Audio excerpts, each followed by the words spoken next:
Ladies and gentlemen, what the heck is happening at Leicester City? This is a team that won the Premier League back in 2016, but at time of recording are at the bottom of the Premier League with only 1 point from their 6 games. Not only that, but if the media are to believe, then Leicester are looking at how much it would cost to fire manager Brendan Rodgers and bring in someone to take over at the helm. In today's video, we're going to see if we can rebuild Leicester into a team capable of challenging for the top 6 once again. And the first thing to do, as always, is to have a quick look at the squad page. It looks like quite a lot of depth at least. I'm not sure how many players that is without having a quick look, but it tells me that it's a squad of 26. There's some very capable players in here as well. Jamie Vardy, of course, getting on a little bit at the age of 35, but still a very capable player as a pressing forward. Fantastic finishing with 17 there. Aggression of 17. We like this. This is a proper English striker, quote unquote, and he's always been in double figures for Leicester, more or less. We ignore the first couple of seasons on his first season in the Premier League, but globally he does score goals. We've then of course got Wilfred Ndidi, who's a very, very good ball-winning midfielder, as a defensive midfielder, as a central midfielder, or he can play a variety of other roles, so I think he's very, very important for the side. Youri Tielemans, of course, played with him before in our Manchester United rebuild. We know how good he can be, especially as a playmaker. So the team has definitely got the players there to be doing a lot better than they are. I think what we do need to realise here, though, is look how long we have to go down before we get to Danny Ward, according to FM22 at least. Our first choice goalkeeper, who's only a good championship player. And the results that Leicester have had in real life recently would seem to indicate that's a problem. Now, obviously, even with an updated database, I can't simulate the results that have already happened this season. So we are starting on the 30th of May 2022, and that does give us a little bit of time to do some transfers as well. You can see here we've got exactly £10 million to spend, and I think that needs to probably be spent on a goalkeeper. And according to our scouting report and the player search screen, there's some interesting goalkeepers that would join us, Unai Simon being one of them. But we don't really have £144 to make that bid.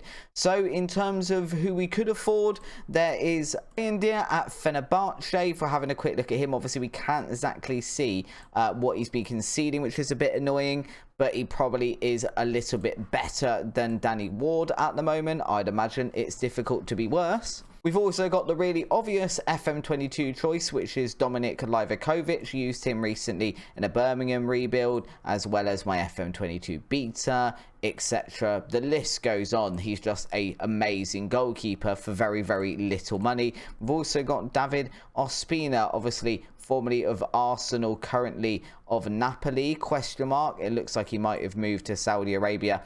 But let's give him a scout as well and see if we could bring someone on. I mean, we could make the really stupid signing of bringing this guy in, but he's 44, so maybe not. Well, the transfer window has just opened on the 9th of June, and we have got our first signing, which is the goalkeeper we needed in the form of Alex Murray, obviously signing from Napoli for 10.25 million, which I think could end up being quite a good deal. You can see already it's the Premier League player transfer tax. He's already valued at 25 to 30 million, which is interesting when we've just purchased him for £50 million less.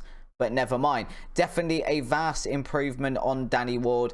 I mean, we can have a quick look at the comparison for a second. Not that I think we need to. But obviously, Alex Murray here in green and Danny Ward in blue. Shot stopping, that already is massively better. And I think it's kind of the point of a goalkeeper, is to stop shots. So hopefully he can be a very, very good signing this season. And if we pop over to the transfer history window as well, you can see that there are a few more players leaving the club. We've got Faiz here, he's going to be going, it's not going to actually tell you, but we listed him, he's joining Lille as soon as his contract ends by the look of it.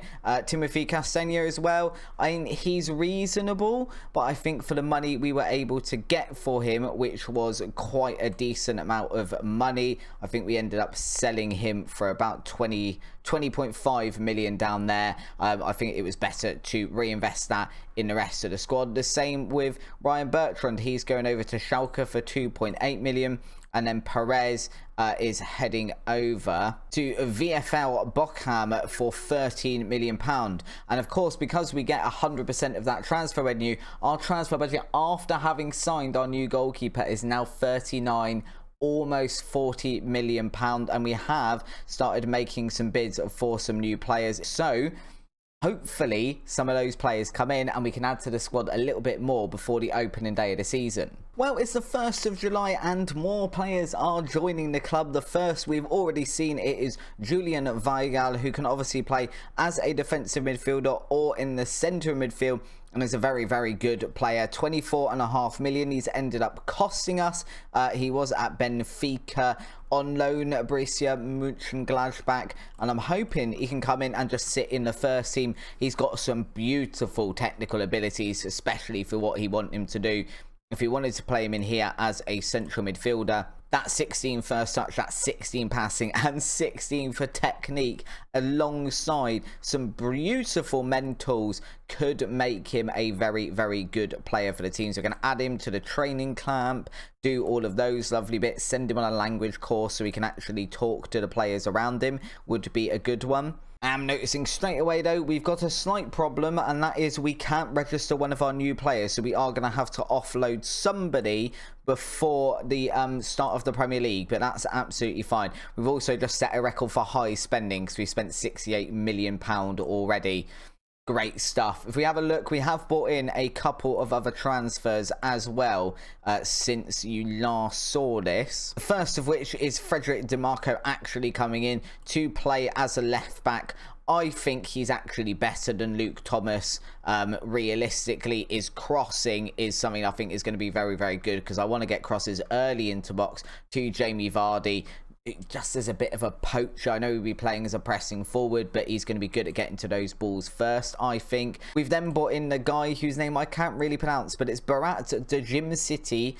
That's probably very, very wrong, for 9.5 million from Atalanta. Again, he's going to probably be partnering, I think, Johnny Evans in the central heart of the defence there. His heading's really good, his marking's really good, and his tackling's really good, which is kind of everything we want, alongside his bravery. So I think he's going to be someone who's going to stop Leicester conceding as many goals. At least that's the idea. And then we needed a backup to whoever we had playing over on this side, which I can't remember who it was. James Maddison, maybe. So we've brought in Everton, who we're going to be playing as an inside forward on attack. His finishing is better than his crossing, and I think that's going to be a big part of it. He's obviously Brazilian, come over from Flamengo for £18.25 million. So lots and lots of money. If we go over to the tactics at the moment and we get the assistant manager to pick without restriction, it kind of looks like that. I don't really agree with that team at the moment. I think I'd definitely make some changes to it. I don't think James Justin would be in there. I think I would probably put in, was it DiMarco? We brought in DiMarco in there. Evans, I would have a partnering alongside that guy. Pereira, do you stay in there? Yeah, probably. Niddy stays there. Tielemans stays there as well. And Weigl, that all makes sense to me. Barnes, I'd personally put over here, because if you have a look at him, I think he's better on this side as an inverted winger, realistically, rather than playing on that side. He can play both, admittedly, and then either Everton or potentially James Maddison over here. Either of those I'd be more than happy with, and then Jamie Vardy up front, and obviously Murray in goal. I think that's already starting to look like a little bit of a better team. If we have a look at our finances, we have got £8 million left in the bank. Do we go and spend it? I'd imagine we probably don't at this point. Is there anyone interesting that's just been released? This is always wrong on the database, because obviously Jesse Lingard's just been released from Nottingham Forest, but technically he's not even joined yet at this point in reality. So the database a little bit flawed in that regard. Let's go see if we sign any more players though before the start of the Premier League season. Well, we've arrived on the 2nd of September, the transfer deadline has passed, and that is not the start we wanted. As you can see, we've lost to Liverpool, we've lost to West Ham, and we've lost to Leeds in the league, and we beat Everton 1-0. We've also beat Sheffield United, but that's in the Carabao Cup, so it doesn't really count. We're having a quick look as well. We did sell one more player, which was Suamare. He's gone over to Rennes for 12.25 million, which means should we need it, we do have £20 million to now spend in the January transfer window, and by the looks of things, we might well need it, because honestly, getting battered 3-1 by Leeds, not exactly what I'm about. Vardy there having a really good day, but Maddison over on that left-hand side, that was horrific. Everton, not great, not great. The only good thing about that is it looks like our back four had a reasonable day, but we were never really in the game. So now we just need to simulate forward to January and see if we're in any better of a position then. January the 1st, and we're doing well, but we have some problems. But first of all, let's have a look at this schedule. All of a sudden, we're just on fire.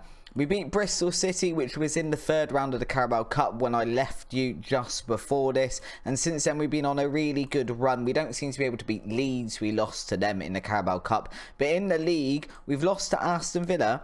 That's kind of it. Other than that, we've been scoring loads of goals and not conceding many. So a long far cry away from Leicester City in real life. Beating the likes of Manchester United there, Brentford, Crystal Palace. We've just drawn 1-1 with Chelsea, and we're about to face Manchester City. If we have a look at the league, that puts us in 2nd place. 4 points behind 1st place Liverpool. There are definitely some teams in here having some bad seasons. If you have a look at Manchester City, for example, Erling Haaland only scoring 10 goals in 21 appearances. That's not something you see in Football Manager very often. He's normally got, probably at that point, 21 appearances, probably got about 30 goals or so. Because of that, as I mentioned, we're doing very, very, very well. We've been knocked out of the Carabao Cup, but hey ho, it is what it is. If we have a look at our squad and the goals, we can see that Jamie Vardy has got 13 goals in 16 appearances. He's followed by James Maddison and Everton. In terms of assists, it's DeMarco over on that left-hand side with his really, really good crossing we saw with 5 at the moment. Because of that as well, though, if we go to Jamie Vardy, whose contract expires at the end of the season, he won't talk to us because there is interest being shown in him from other clubs. And namely, if we have a look at them, and some of them have already bid, Porto, Roma and Frankfurt, as well as Real Madrid on a transfer, and PSG. So it's very unlikely we keep him, which means we probably need to go out and find another striker. But in a worst case scenario, we've got Patson Daka and we've got Iheanacho in the club, so nothing to worry about just yet. Well, to put an end to everything I just said, Jamie Vardy has actually agreed a new 2-year contract with us, which is going to make him 38 by that point, but he's still scoring goals, so why not? And we actually got him to agree a wage that is less than what he was on to start with, which is a bit of a shame considering we just did this. Yeah, I kind of assumed he'd be going, so I may have already signed Maxi Gomez to replace him.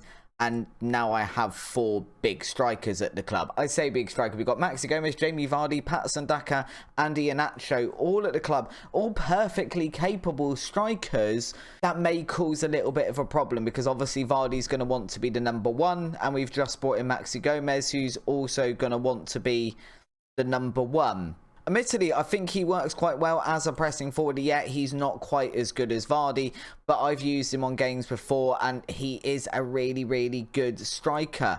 As well as that, we are selling players, as you can see here. Dewsbury Hall has just left to go to Southampton for 11.5 million, which is a little bit of a mad fee to receive for him. We spent £86 million so far this season, and we are still getting more and more bids for our players at the moment. It's quite hard to keep up with them all. For example, Borussia Dortmund here in an offer for James Justin, and although he's not maybe in the starting 11, I kind of want to keep him at the club because I think in the long term maybe he could be, and he's great for covering injury. But you know, if we're saying his high end is 38 million, if I could get 44.5 million for him, Borussia Dortmund, I think we'd kind of accept that. We could bring someone else in.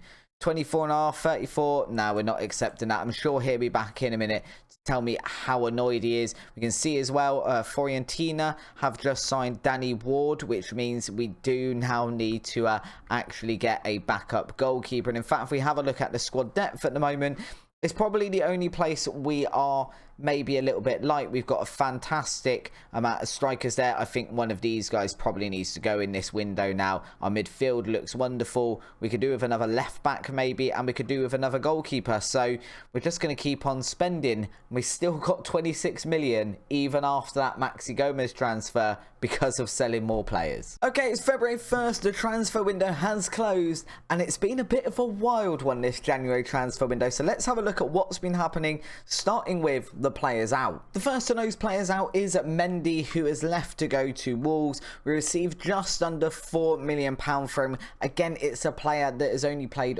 4 games this season and hasn't really shone very brightly in any of them, so we've got rid of him over to Wolves. Another player joining Wolves is Vestergaard, our centre back. We've managed to receive £17 million for him. Again, he'd not played 1 game for the club this season during this simulation, and he hasn't, again, not shining very brightly since he's been at Wolves. We did mention, of course, that this could happen, and James Justin has gone over to Chelsea in what I think is a slightly ludicrous fee, a £47 million fee to be exact, although he has started off quite well. 1 appearance, 2 assists, and an average rating of 8. He had made some appearances for us this season, and obviously losing a player that I'm not sure if he was club grown or just homegrown, but obviously that's a little bit of a pain. But £47 million, it wasn't something we could really turn down. And we also mentioned we needed to offload a striker. It's another player that's gone to Wolves. Wolves have just raided us. Iheanacho gone over to Wolves for £18 million. He's not made a single appearance this season. He's an absolutely fine striker.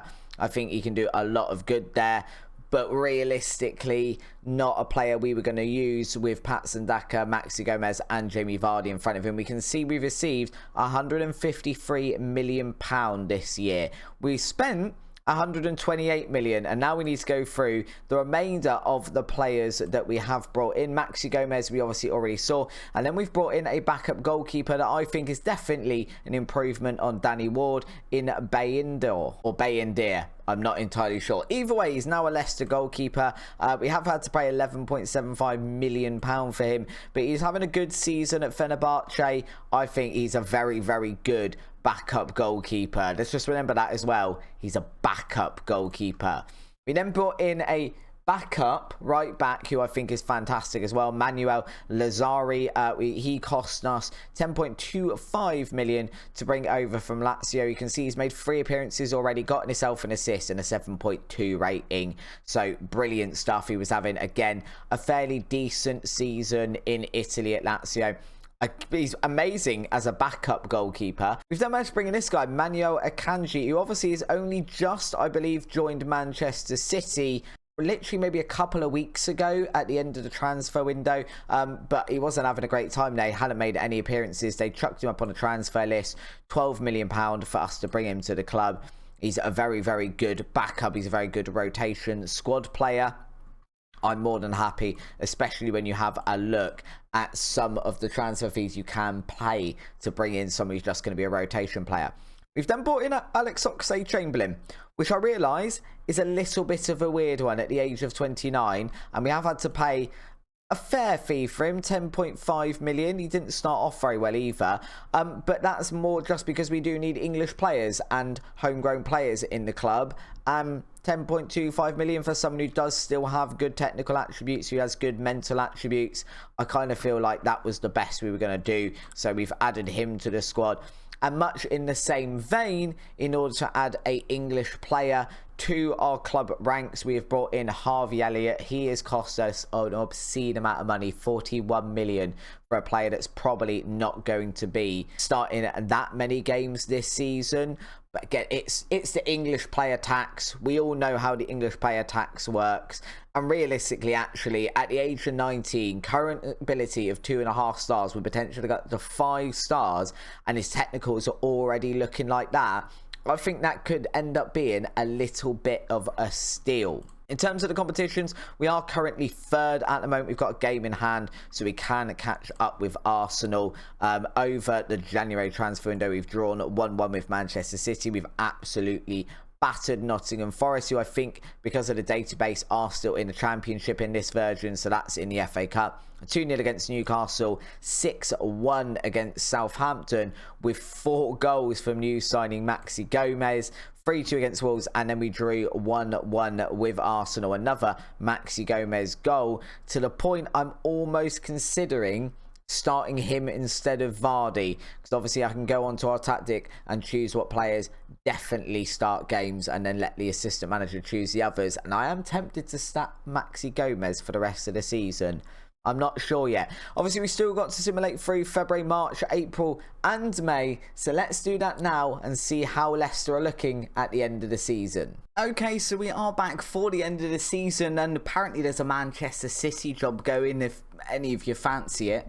More importantly though, how have Leicester done since February? I'm looking through here and I am seeing a nice amount of green. I'm seeing a nice amount of games as well where we've just not conceded, which is really, really good. So only 2 points dropped throughout the month of February. We drew 2-2 with Liverpool, which sounds a bit rubbish, but also is quite difficult to do in Football Manager. Although that is through an 83rd and 84th minute goal, so we left it really, really late. Newcastle, their hat-trick from Jamie Vardy and one from Harvey Elliott as well. And it would have been, what, his second game for the club? I like he played as well against Liverpool, only got a 6.1, so maybe he was favouring his old side there. We've beat Chelsea, we've beat Crystal Palace, we've lost 3-0 to Manchester United. That's not a great result, but beating Fulham and Brighton, we've lost to Manchester City. Sorry, I said we lost to Manchester City, we lost to Man United, we lost to both Manchester clubs in April.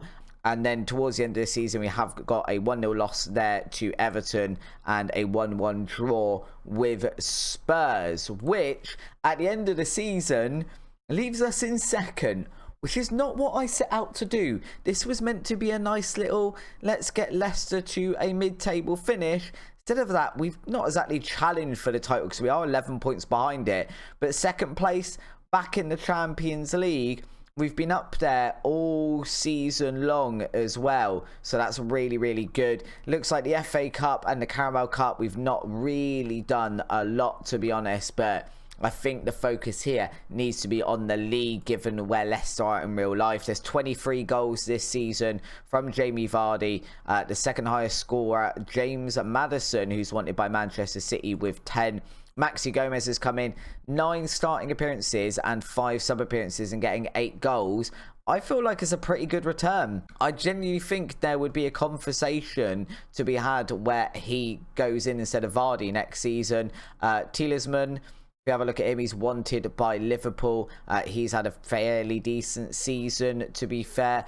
Everton and then Niddy rounding up those goal scoring charts. In terms of assists, Maddison, who's been playing over on that left hand side with 14. DeMarco, who's obviously been playing as the left back there. That's what we brought him in for. If you remember that fantastic crossing attribute, he's managed to get 12 assists. Then Pereira on the right hand side, Niddy, Weigl, Prate and Vardy. So everyone chipping in a little bit. I'm kind of interested as well. Let's have a look at our goalkeepers. Alex Murray we brought in.